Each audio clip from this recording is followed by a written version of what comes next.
beaucoup de tribulations. Dans Actes, chapitre 14, verset 22.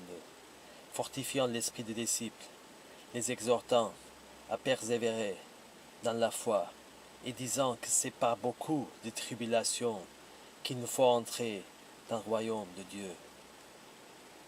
Si vous suivez Jésus en gardant ses paroles et vous vivez la sainteté, vous allez traverser dans des grandes tribulations.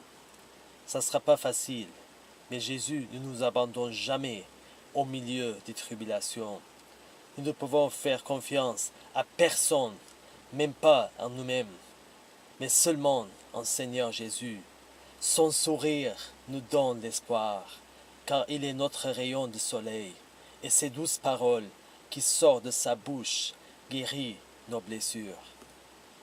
Nous ne devons pas regarder autour de nous. Tout le monde peut nous déstabiliser. Les tempêtes sont fortes, mais si nous fixons nos yeux sur Jésus, nous pouvons marcher sur l'océan de tribulation et ne serons pas ébranlés. Cette génération est une génération méchante et le mal utilise beaucoup de gens, même parfois des membres de notre famille.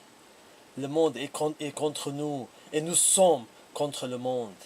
Pas de retraite, pas de reddition. Non, mais dans toutes ces choses, nous sommes plus que vainqueurs par celui qui nous a aimés.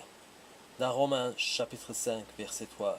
Et non seulement cela, mais aussi nous nous glorifions dans les tribulations, sachant que la tribulation produit la persévérance. Si nous n'avons pas traversé dans les tribulations, nous ne pouvons pas avoir le don de la persévérance et la patience. Si nous demandons au Seigneur d'avoir ce don, nous devons d'abord accepter de traverser dans les tribulations. Et puis, si nous persévérons, nous aurons ce don de la persévérance et la patience.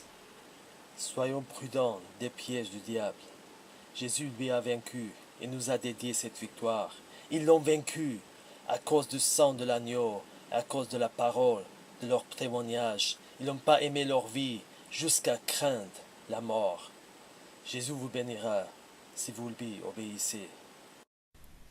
Celui qui rend témoignage de ces choses dit, certainement, je viens bientôt.